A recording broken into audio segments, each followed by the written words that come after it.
Welcome to Built to Go, a van life podcast. I'm your host, Jeff Wagg, coming to you from the College of Curiosity. This time, it's episode 83, and we're going to talk about gas versus electric. That's propane versus batteries, if you haven't been paying attention.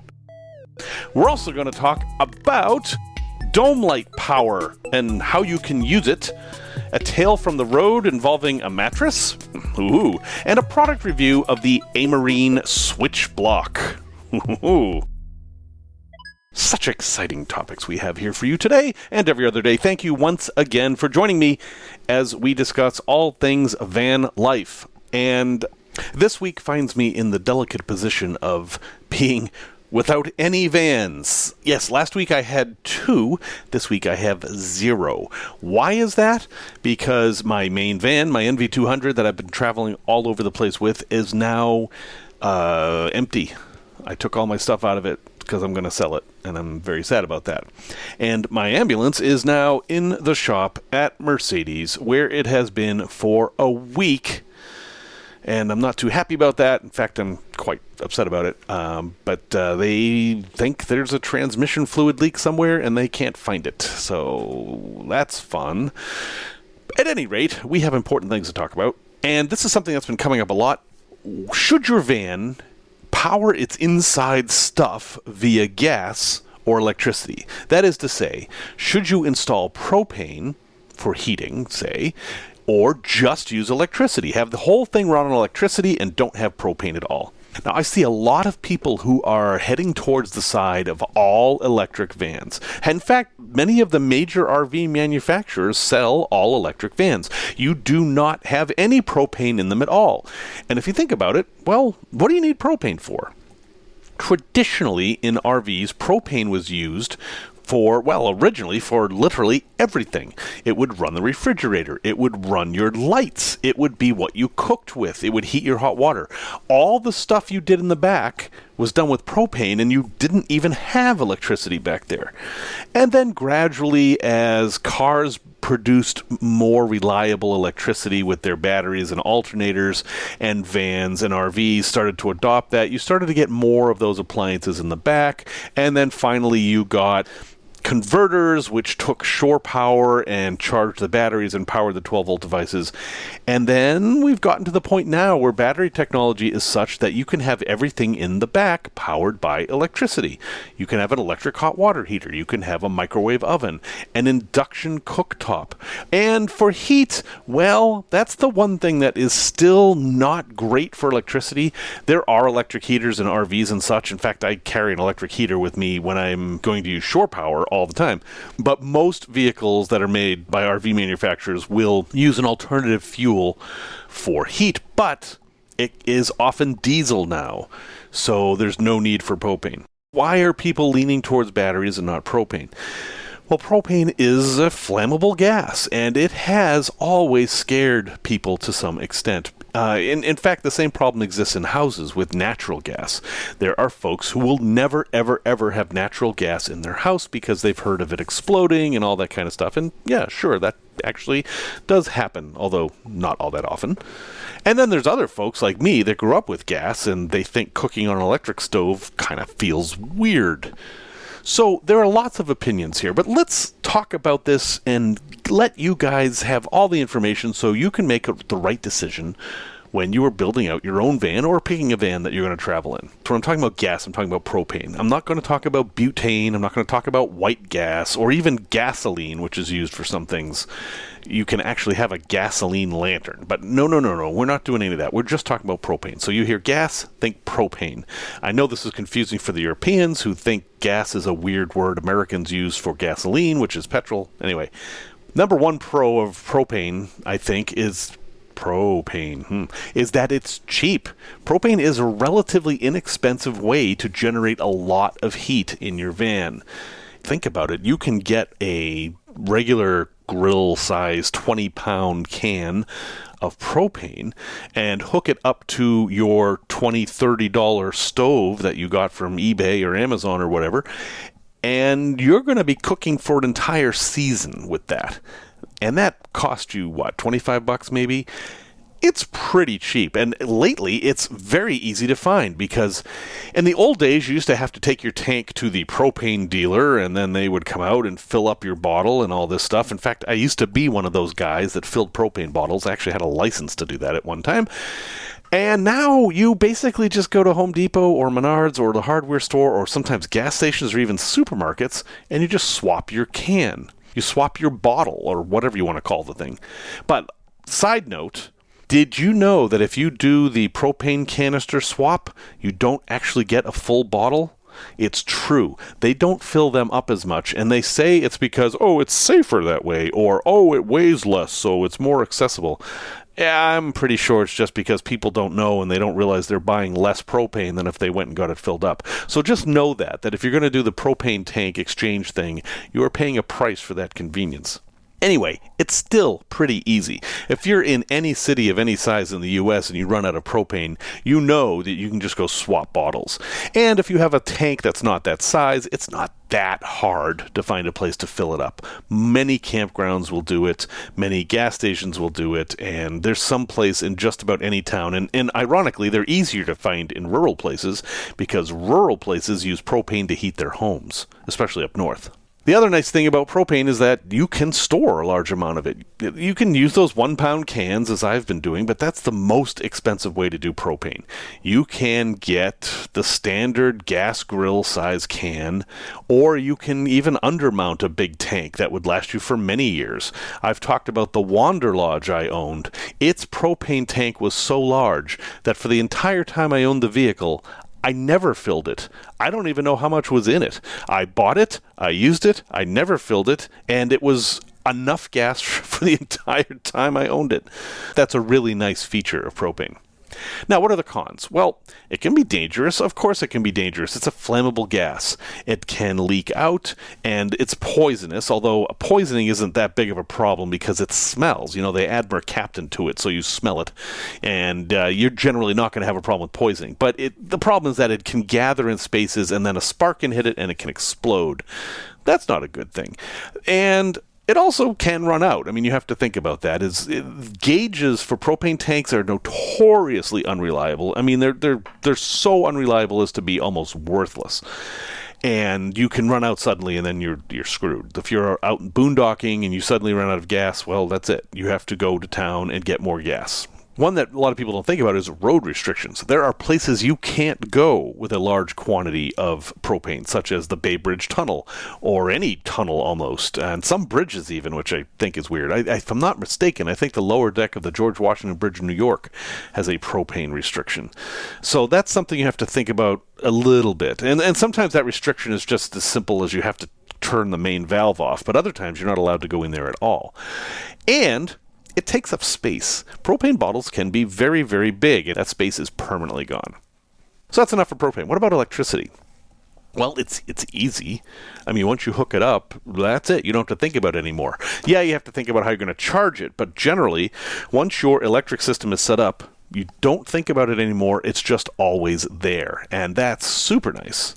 Also, electric is eco-friendly.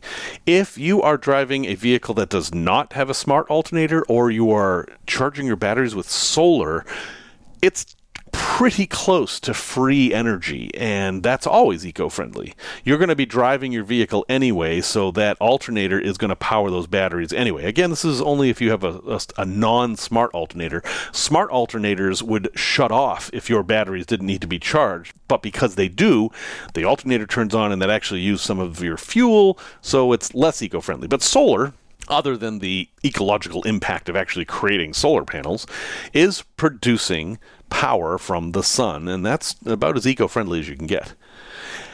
It's also easy to combine with shore power, and why that's important is that you can use the same devices whether you're plugged into shore power or not, because once you plug into shore power, that power can go through a converter, and that will power all your 12-volt accessories in your van, so that is also a good option. But hey, electric has cons, the biggest of which is that it's expensive. If you want to do it up right and never have to think about it again, well, you might spend thousands of dollars on batteries and panels. It also can be dangerous. In fact, it can be so dangerous that I would argue that more vans have burned down because of electrical problems than because of gas problems. Gas is kind of simpler, and when something goes wrong with gas, it's more obvious. But electricity is subtle. It can heat up in places that you're not paying attention to. In fact, Combi Life, if you've ever watched Hasta Alaska, where they drive all the way to Alaska, their van caught fire when they weren't even there. In fact, their van was stored, and something like 3 weeks after it was stored, the battery caught fire and burned out their entire rig. So, yeah, you're not going to get away with that risk just because you went electric. And it can also be complicated to install, depending on how you're going to do it. Propane, you basically have a tank, a regulator, a hose, and a device. It's pretty darn simple.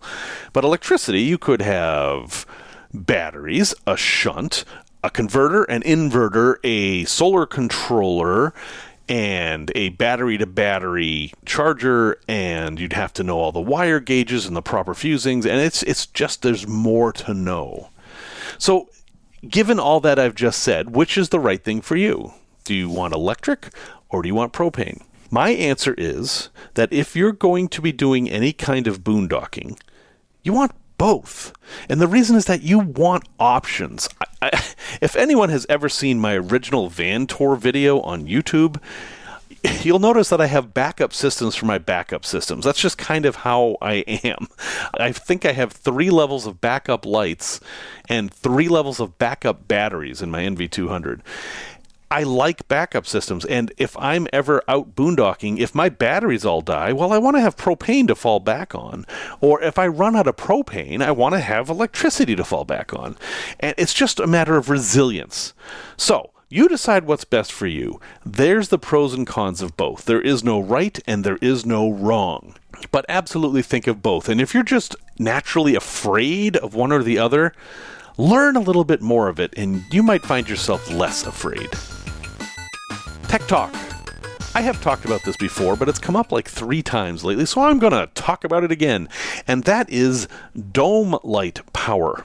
Now, dome light is kind of an old-fashioned term for that light that turns on when you open your doors. That light is special in one way, and that is that it always has a 12-volt power supply going to it. Always. It's basically going directly to the battery through the fuse block. If you don't have your key in there, it doesn't matter. This is a useful thing for folks who are making modifications to their vehicles because we're adding more and more stuff up front, and it's sometimes hard to find 12 volts like that, especially in the ceiling. Now you might think, well, what do I need power in the ceiling for? I think a lot of things. One thing that comes to mind that I've been using for years is a backup camera. I have a backup camera that's mounted to the windshield, and it gets its power from the dome light. How about a GoPro? If you're going to do a long time lapse of, say, an epic road trip you're doing, well, you're going to go through the battery of that GoPro pretty quick, but you can plug it in to the dome light. Another thing is backup cameras. Backup cameras need power, and while you have to run a data cable up there anyway, and you arguably could just run a power cable as well as the data cable, maybe you forgot, or maybe it wasn't that convenient. I don't know. The dome light is still an answer. So how do you take power out of the dome light? The devices I've used don't actually use 12 volt. They're USB power devices. So this is a little Rube Goldbergian, but it actually works. I wire up a 12 volt outlet in the headliner to the dome light. And then I plug in a USB converter, basically a cigarette lighter phone charger, into that. Zip tie them together so it won't fall out, and then that'll power my whatever I'm trying to power. You can modify that any way you'd like. And I have found that in most cases I don't have to drop the headliner to do this. I can just take down the dome light, the map light, whatever kind of light you have, and work in that hole. I've done this in 3 different vehicles now. It has worked fine in all 3. It's safe because this is a fused circuit, and if you're worried about drawing too much amperage on the circuit, there's a very easy way to reduce the amperage, and that is to replace the dome light with an LED light bulb.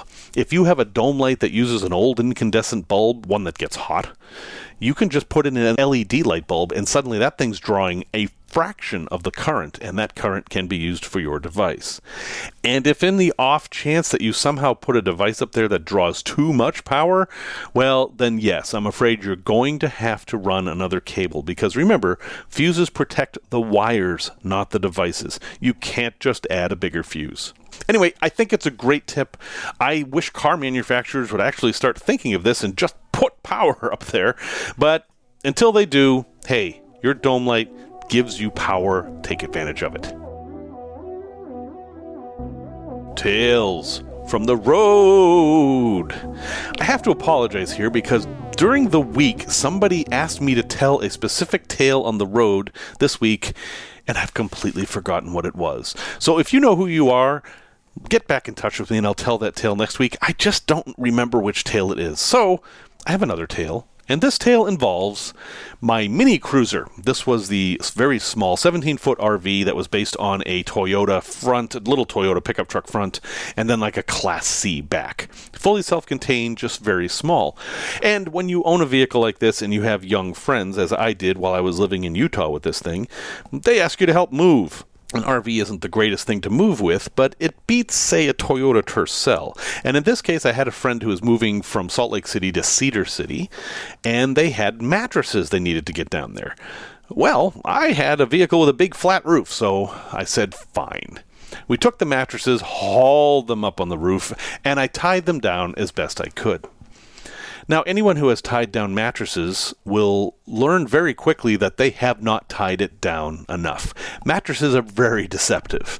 You actually need to tie them down probably 10 times more than you would intuitively think. And I would argue the best way to tie them down is to put a tarp over them.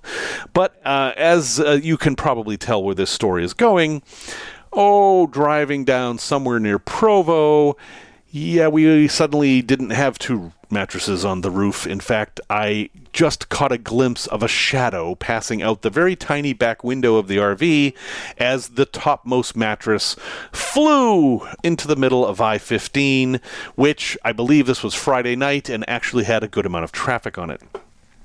Immediately, I saw a Jeep Cherokee drive over the mattress. And I pulled over because I knew that if that one mattress fell off, the other one wasn't going to be far behind. And then I noticed that the Jeep Cherokee pulled over as well and stopped maybe 100 feet behind me. And I thought that was a little odd. I'm like, I don't know why they would pull over. Maybe they just thought they were going to help or something. I'm going to assume the best of people, and I thought they're going to help me out. But they didn't. They got out of their vehicle and then immediately crawled under their vehicle. This is an odd behavior, I thought. Meanwhile, I waited for a gap in the traffic, and I went and grabbed the mattress and dragged it onto the side of the road, and I noticed the mattress was actually pretty damaged. I figured maybe I could pick it up and put it back on the RV, but no, it was all ripped up. And that was when I realized why the Cherokee stopped. Their universal joint in their drive shaft had grabbed the fabric of the mattress and ripped it off and incorporated it into the vehicle. And the poor person, who was a woman, was under there with a screwdriver trying to get all the cloth out of her universal joint. And then I noticed the sheriff's badge on the side of the Grand Cherokee. And I thought maybe this was a good time not to be there anymore. So I felt bad about it, but I kind of got in the motorhome and drove away. And there was no pursuit, and I don't know that there could have been.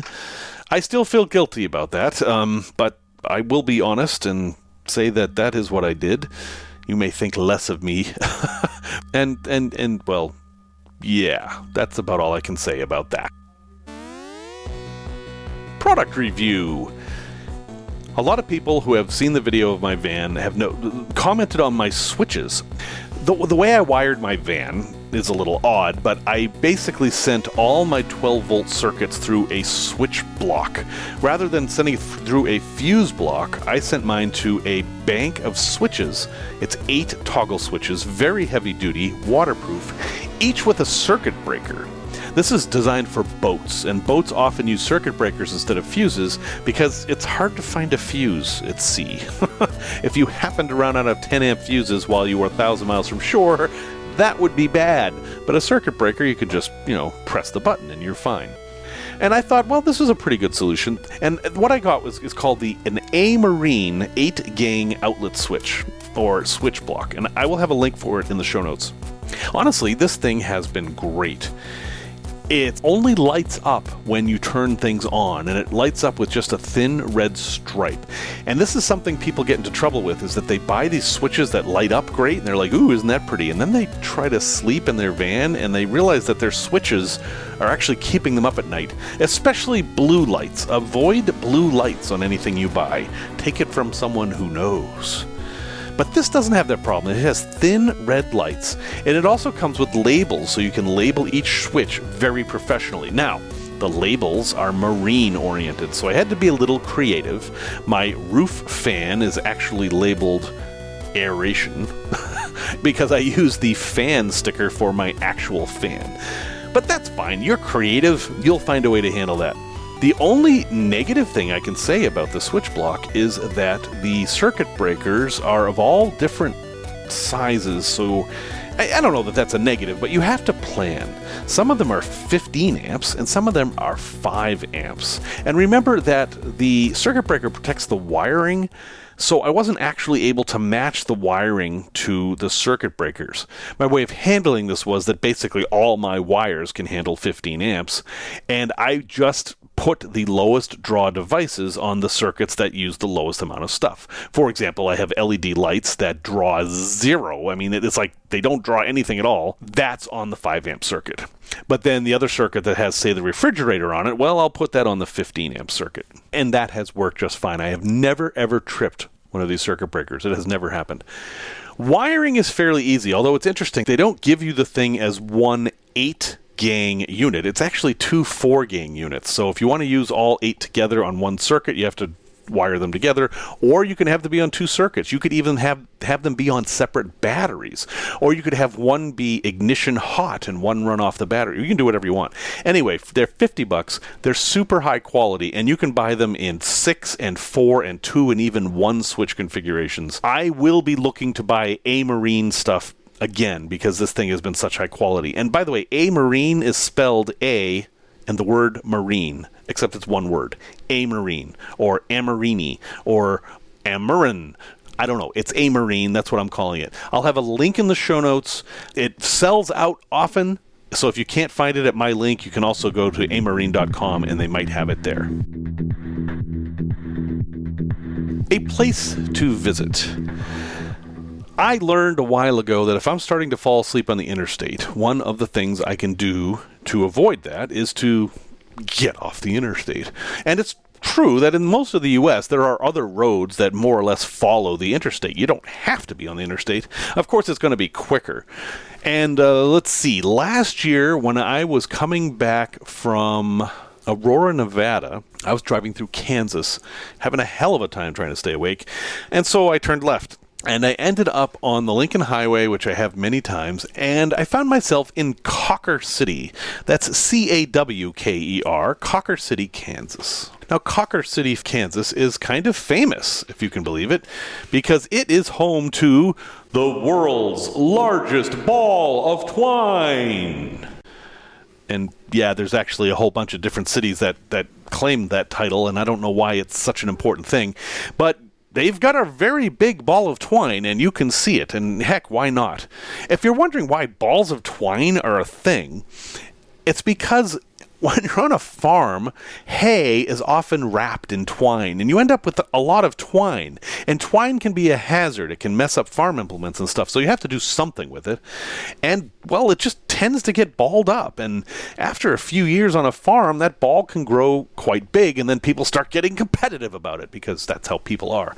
So Cawker City has a really, really big ball of twine that was made in the 1950s, and when I say it's big, well, how big can a ball of twine be? I'm trying to think of something to measure it to. It's about the size of a Sprinter van.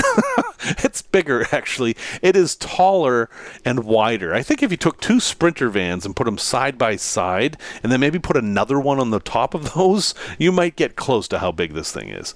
It's pretty amazing. Now, to me, that's maybe not enough reason to make a special trip to a place. I mean, maybe you are somebody who loves stuff like that. But there's something else here that I think is just, it's enough to put the icing on the cake and make me want to go back to Cawker City. And that is a 1930s gas station that somebody turned into a motel. But not a motel, a motel room. You can basically rent this remodeled 1930s gas station, complete with gas pumps. I mean, it looks just like it was brand new from 1935, and then you can sleep in it. There's a bedroom, there's a kitchenette, there's a shower. It's everything you would need in a motel, and you can just park your car right at the pumps, and you can have your own gas station for the night. I just may go out there and spend a night and make a video of it, because I think it's such a cool idea.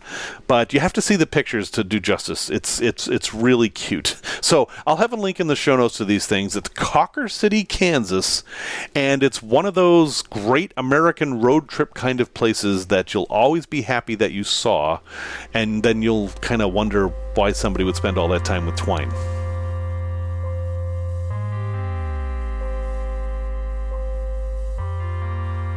Resource recommendation.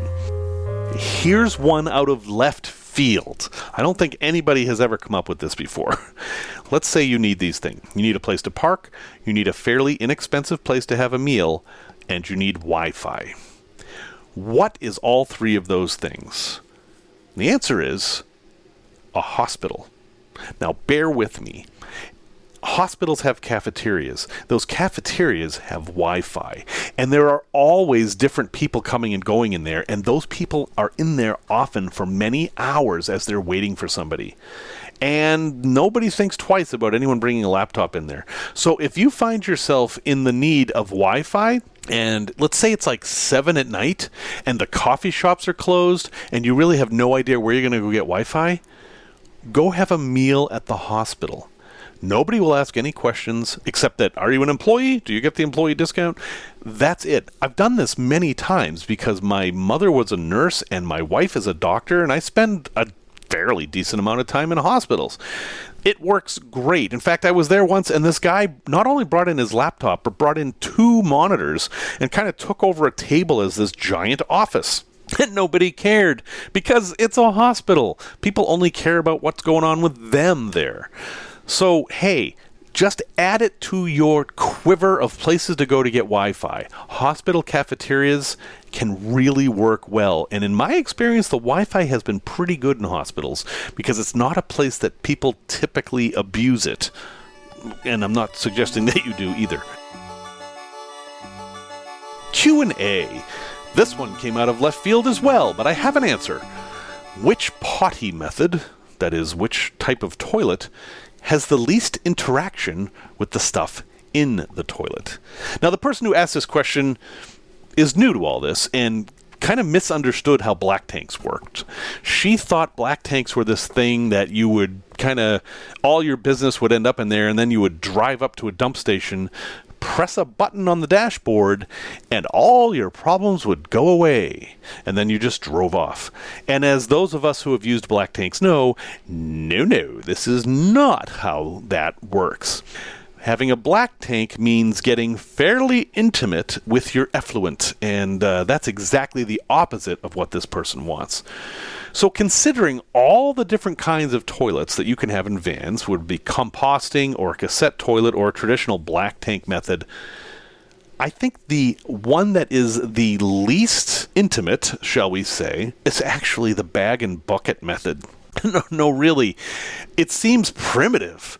But if you think about it, you sit on a bag, whether it be on a bucket or a specialized seat or whatever, do your business. If you're smart, you'll then empty your trash can in the bag to kind of get rid of everything all at once. And then you seal up the bag very well and throw the bag out. You're not really interacting with this stuff at all. If you have a cassette toilet, you've got to find a place to dump it, and then you've got to physically dump it so it's there, and things can splash, and there's certainly odors and all that. If you have a composting toilet, it's a little better, but you still have that urine tank you have to deal with, and then eventually you got to empty the thing, and hopefully if everything went well, the emptying it is just like dumping dirt out, but it isn't always how it goes. And of course we've already talked about the black tank. So when I consider all those options, I think that is the way to go if that's your concern. In fact, I might be doing that as when I finish out the ambulance. Now, if you have money and you want to try something else, there's two other ways. There's the incinerator toilets. These this is kind of a marine solution as well, but they basically will burn your poop and urine away. That's what they do. And some of them use electricity, some of them use propane. I've heard very mixed results, and they're very expensive. They're more suited for, I would say, a boat or a cabin than a van. And the other way is, if you're familiar with diaper genies, there's kind of a toilet that makes kind of space baggies out of your stuff. You use the toilet, and then it's into a Mylar bag. It's actually a tube, and then it spins it around and seals it, and then you end up with these little packets, and they're all attached to each other. If you've ever used a diaper genie, you know exactly what I'm talking about. And then when you're done with those, you throw them away, and that's not a bad way to go, but it's kind of expensive because you have to keep buying those Mylar bags, and well, no one's going to think twice about you tossing a trash bag away. Why's that guy got all those weird space baggies? That might be a little strange. And for those of you who think that there's a problem with disposing of your human waste in the garbage, let me remind you that that's what we do with our pets and also with our children. There really isn't any difference. Nobody is assuming that their garbage is free from icky stuff, so don't even worry about that. Just bag it really well. Don't use the cheap trash bags. Don't use grocery store bags unless you're going to triple or quadruple them.